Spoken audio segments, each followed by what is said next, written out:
Amici bellini, rimaniamo concentrati, che è una giornata importantissima perché la Juve fa all-in con, a quanto leggiamo, l'allontanamento di Giuntoli, un tentativo disperato di convincere Conte. Noi lo stiamo blindando, l'abbiamo kidnappato e portato in una stanza senza telefono, ma oggi le pagelle, cominciamo.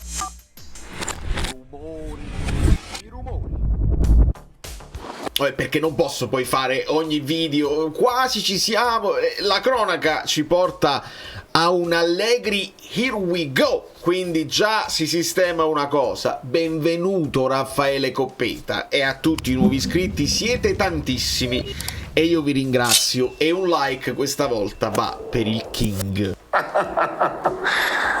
Buonasera plebei.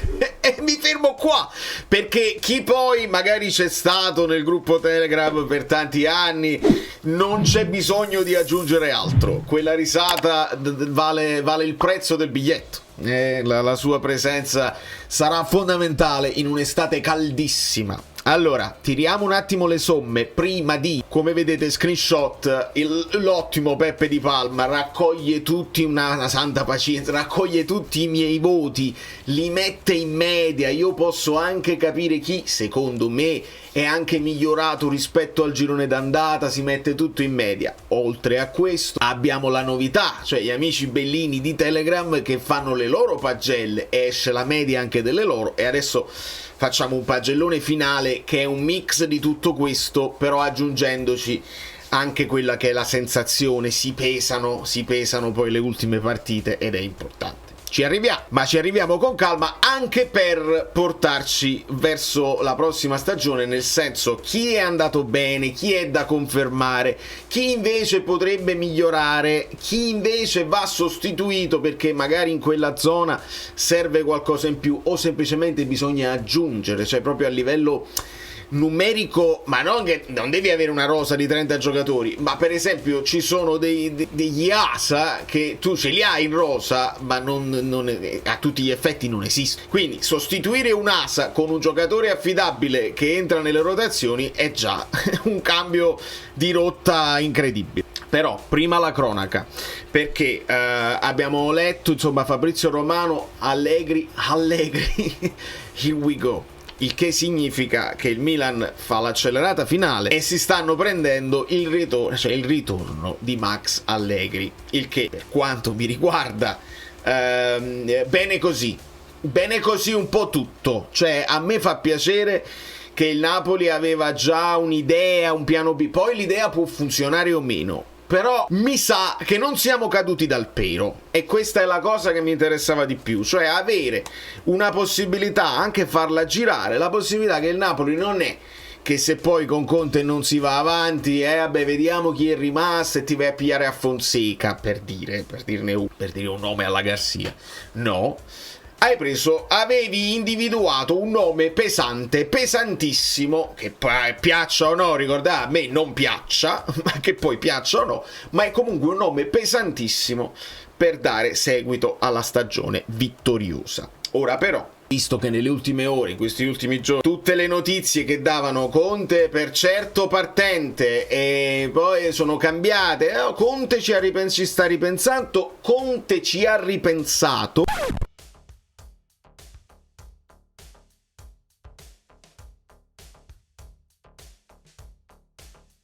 E le ultime volevano una Juve. Io ho letto cose disperatissime, a parte gli insulti.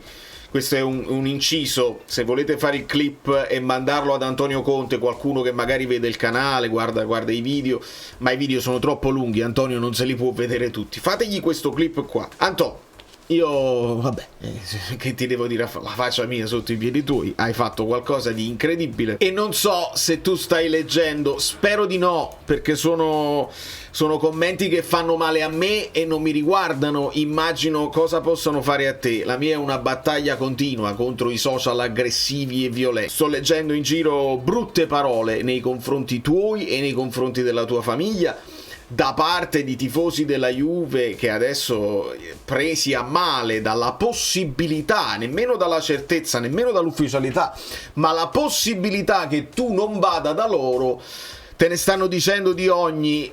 Io prospetto una possibilità, non te la posso garantire, ma che ne dici di lavorare per questi altri 2 anni, in prospettiva anche magari di alzare l'asticella? Lo so, sono con te che la Champions è questione anche di fortuna, però farci un nome anche in Europa a livello internazionale, entrambi, ne abbiamo bisogno entrambi, ne ha bisogno il Napoli, ne hai bisogno anche tu in Europa, e farci valere con una base però di riconoscenza assoluta da parte dell'ambiente, perché adesso tutti quelli che ogni tanto tiravano la testolina fuori stanno zitti, ed è giusto che stiano zitti, li hai zittiti tu, con una base di riconoscenza, di tranquillità. A quanto pare tu hai un rapporto con il presidente che è molto diverso dal rapporto che il presidente ha avuto con tutti gli altri allenatori, e anche quando sarà il caso di lasciarci ci si potrà lasciare con calma e senza strascichi di polemica. Che ne dici di rimanere qua e con la calma e la riconoscenza e molto credito che ti sei guadagnato lavorare, fare anche qualche errore che ti perdoneremo, e lavorare con un buon budget a una squadra importante che possa farsi valere in Europa? Se vai di là incontri dei tifosi che tu conosci bene, che in questo momento ti stanno insultando pesantemente, non li voglio riprendere perché sono brutti da mettere proprio sul canale, ti stanno insultando e sono sclerotici, tutti contenti, Giuntoli, adesso Giuntoli a me, tutti contenti, Motta te ne devi andare, sono più sclerotici di noi, e non te lo consiglio. Non so se in un anno hanno bruciato Motta e stanno bruciando anche Giuntoli, questi possono bruciare anche te di nuovo. Se le cose non dovessero incastrarsi subito bene, ti consiglio di rimanere con noi e di giocarti una chance di partire con una squadra che non è disastrata da subito, che va migliorata, lo sappiamo benissimo, ma siamo con te, siamo insieme, siamo con te, nel senso c'è unità di intenti. Penso che tu possa parlare con Manna in maniera molto molto schietta. Dice: avevi individuato a quel lieve mano, non perdere tempo, lo so che tu dovresti concentrarti solo sul lavoro di campo, ma credo che Manna sia anche intelligente da capire quando arriva un consiglio da uno che ne ha viste, che ne capisce, di accettarlo quel consiglio e quindi di lavorare tutti insieme con un presidente che sembra in questo momento incline a fare dei, non li chiamerei nemmeno sacrifici, ma insomma degli investimenti importanti, almeno per quanto riguarda la prima squadra. Poi se mettiamo per la prima pietra è il non plus ultra, ma dovranno arrivare per forza anche le strutture, non ti preoccupare. Questo è il mio chiusa la clip, mandatela. Sì, adesso passiamo ai numeri di pagella, che sono uno sfizio, è più che altro una cronaca mia che devo fare ogni anno. La questione Giuntoli, insomma, è girata questa voce che Conte alla fine avrebbe accettato la Juve, ma non con Giuntoli. Io non lo so quanto questa cosa abbia un fondo di verità. Ne parlavamo nel gruppo. Probabilmente se Giuntoli era l'ostacolo a un ritorno di Conte l'anno scorso, potrebbe essere che lui se la sia legata al dito. Giuntoli rappresentava no, dobbiamo cambiare tutto, andiamo su Motta, magari non c'è intento lì, però insomma Motta è stato fatto poi fuori e si deve ricominciare. Non lo so se era quello il punto, ma la Juve fa questo all-in generale, e adesso stiamo leggendo, non so quanto sia affidabile anche questo, di un Gasperini che prima di ufficializzare con la Roma fermi tutti, perché la Juve, se poi non ha Conte e non sono convintissimi nemmeno di continuare con Tudor, gli serve un allenatore un pochino più pesante, non è che si può pensare a un altro Allegri, perché se l'è preso il Milan. Non credo che Sarri sia un'opzione. Il ritorno di Sarri alla Juve, Lazio beffata, potrebbe essere la Roma beffata con la questione Gasperini. Rimaniamo in Campania, come sappiamo che c'è questo summit segretissimo tra insomma Conte e l'entourage del Napoli e tutte le situazioni. Aiutate, a uno li sistemeremo tutti, ragazzi, è questione di giorni, sistemeremo tutti gli allenatori nelle varie squadre e capiremo. Ma teniamo conto, facciamo conto che è Conte, perché altrimenti vado veramente in difficoltà. Allora, i portieri, secondo me, secondo le mie pagelle, Meret leggermente meglio nel girone di andata, e poi con il girone di ritorno la media è di 6,4, Caprile 6,1, e Scuffet paradossalmente finisce con un 6,5 perché quell'unica partita che poi ha fatto fece anche bene. Comunque stagione positiva per Meret, e questo va detto. Poi non voglio sviscerarvi tutti i numeri così perché è un lavorone che io adoro di Peppe, però per voi diventa pesante. Semplicemente il migliore dell'andata, per esempio per me, è stato Neres con 6,7. Il peggiore dell'andata Foloruscio con un 5. Tra l'altro ricordate lì dove era stato messo fuori, poi era stato reintegrato, poi alla fine viene ceduto, insomma 5 per Foloruscio. Non benissimo all'andata Raspadori 5,75 e la coppia Mazzocchi-Spinazzola con 5,8. Ricordiamo, insomma, all'andata Raspadori utilizzato così e così, era il Napoli che stava cambiando pelle, si è cominciato in un modo, poi sono arrivati nuovi acquisti, poi qualcuno non ha avuto spazio, insomma. Il migliore invece del girone di ritorno è senza alcun dubbio McTominay, che prende un 6,9 di media generale.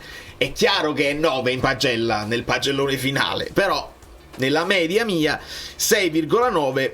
e il migliore insieme subito dopo McTominay è proprio Raspadori, quindi quello che ha fatto un salto in avanti pazzesco tra girone d'andata e girone di ritorno è proprio Raspa, perché dal 5,75 di media arriva a un 6,7, quindi un salto pazzesco. Peggiore del girone di ritorno, purtroppo, per quelle 2 o 3 partite dove poi abbiamo perso dei punti nel finalissimo. L'ha buttata l'Inter, l'abbiamo buttato pure noi, lo stavamo buttando pure noi.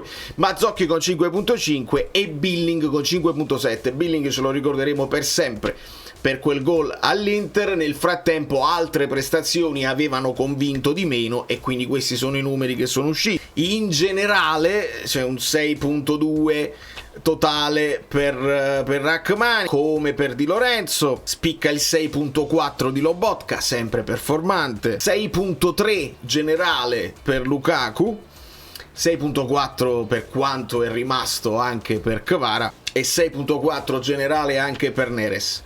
Questo è i numeri più freddi, perché venendo dalle pagelle. Poi se ci aggiungiamo voti della community, che qua possiamo snocciolare: Rachmani 8 meno, Di Lorenzo 7, Meret 7,5, Anghissà 7,5, McTominay 9,5, Politano 7+, Lukaku 8, Lobotka 7,5, Olivera 7+, Buongiorno 7+, Spinazzola 7, Neres 7, Gilmour 7 meno, Raspadori 7,5, Kvara 7, Juan Jesus 7+, Mazzocchi 7 meno, Simeone 6+, Caprile 6,5, Ngong 5,5, forse anche la community influenzata dal fatto che ho detto della fase difensiva.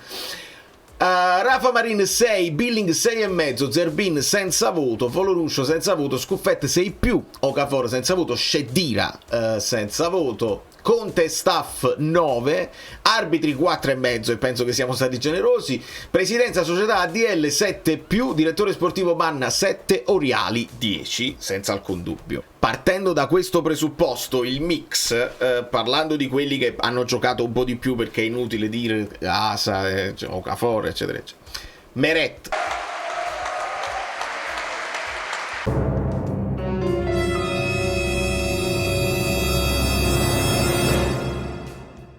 Meret voto finale 7, Di Lorenzo 7, Rachmani 7 e Buongiorno 6,5.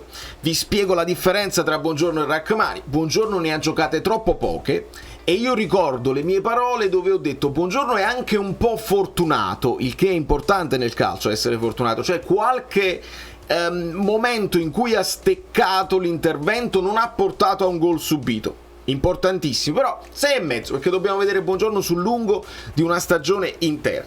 Olivera 7, prende più di Buongiorno per me, perché fa il terzino e deve fare anche il centrale. Spinazzola 6,5, all'inizio problemi fisici, poi è cresciuto, anche lui ha fatto tutti i ruoli. Juan Jesus 7, perché devi anche vedere il presupposto da cui parti e andare a sostituire quello che era stato l'acquisto più importante per sistemare la difesa, tutti con la paura addosso. Qua Gesù senza paura e fece le partite dove era stato chiamato in causa in maniera ottimale. Mazzocchi 6,5, non è che gli do 5,5. Mazzocchi oltretutto lavoro di spogliatoio perché un McTominay così entusiasta, così addentro alla città è merito anche di Mazzocchi. Ricordiamo le bromance, l'amicizia tra Kvara e Ngong, per esempio. È nata un'amicizia tra Mazzocchi e McTominay da non poter sottovalutare. Anche sa 7,5 ha aggiunto gol al suo repertorio, Lobotka 7,5. Non ci dimentichiamo della fase difensiva che fa Lobotka, perché quando poi andremo a sostituirlo con un Gilmour oppure con un altro regista, dobbiamo trovare uno che è anche tosto in quello che serve, Yaya Touré, per sostituire Lobotka. 7,5. McTominay 9. Inutile aggiungere altro. Gilmour 6,5, ci ha fatto intravedere delle cose molto interessanti. Politano 7, poca roba in fase di gol, ma ha fatto le famose spalle così. No, quelle avere le spalle larghe, le spalle, si è fatto il cuore così. Raspadori 7, perché ha dato poi il suo contributo, nonostante abbia avuto poco spazio. Lukaku 8, unico giocatore in Serie A in doppia cifra tra gol e assist. Ha portato 24 gol e non ci dimentichiamo quelle una o due occasioni dove aveva fatto l'assist, ma poi una era andato in autogol, un'altra in fuorigioco. Insomma, Lukaku 8. Kvara 6,5. Il voto se lo è meritato, e c'è una cosa sul mio Instagram che non penso di potervi far vedere qua perché mi bloccano le cose, però lo giro nel gruppo Telegram. C'è un'azione dove clamorosamente McTominay regala palla con un passaggio orizzontale all'Inter. L'Inter riparte in contropiede e c'è un cross di Di Marco e arriva Kvara dall'altra parte ad andare a contrastare Di Marco. McTominay, errore, cancellato da un intervento difensivo di Kvara. Sono tutte cose che si dimenticano facilmente. Ha giocato troppo poco Simeone per avere il voto finale, ma si meriterebbe un bacio anche solo per avermi iscritto su Instagram. Giovanni, dammi la maglia. Neres 6,5, ci ha fatto vedere delle cose molto belle, poi ci ha fatto vedere anche un po' di fragilità fisica, però ci serve quel tipo di giocatore. E Conte 8. Non do voto ad ADL, non do voto a Manna. Sapete perché? Perché non so di chi è la colpa, cioè del mercato di gennaio. Non so se poi è stato Manna che è stato lento o che ha perso tempo con alcuni profili, oppure se il presidente gli ha detto lascia sta, non spendere a gennaio, poi ci pensiamo dopo, quello che dovevamo fare a livello di entrare in Champions lo abbiamo fatto. Quindi non saprei a chi dare l'effettiva responsabilità di quel mercato quasi sabotante che per fortuna non ci ha sabotato. Però io quella cosa la devo tenere presente insieme alla lentezza del mercato estivo, che però è stato efficace, perché portare uno come McTominay è valso uno scudetto, se vogliamo, insieme agli altri acquisti, perché Buongiorno è comunque un acquisto di grandissimo livello, come lo è Neres. Però vanno accompagnati questi colpi da una rosa più completa, e va fatto adesso, e pare che lo stiano facendo. Quindi io sono molto molto entusiasta, sono molto eccitato per quello che verrà. Oriali confermo il 10, perché quella figura nessuno me lo toglierà dalla testa, che è fondamentale. Lui nello specifico, con Conte ancora di più. Se non sarà più Conte, lui, io me lo terrei lui, ma servirà uno di quello spessore per... E un paio di nomi ce ne ho in mente, ma non ve li faccio ancora perché non è il caso. Insomma, questo è. Mandate il mio messaggio breve a Conte. È un messaggio che io, mentre mando a Conte, mando in generale a tutto l'ambiente. Lo so che i tifosi non si mantengono e sui social dicono quello che vogliono. Non ci possiamo fare niente. Però almeno da parte della stampa ci dovrebbe essere più unità di intenti, invece di fare sempre i personaggi, sempre di andare oltre le righe per farsi ritwittare, per fare un click in più e quindi essere esageratissimi in un senso o nell'altro. Non credo che facciamo il bene di noi stessi, ma questo è un pensiero mio. Da New York, Valerio Fluido è tutto, vi abbraccio e vi bacio. Domani, forse domani, il giorno in cui avremo delle certezze. Dai!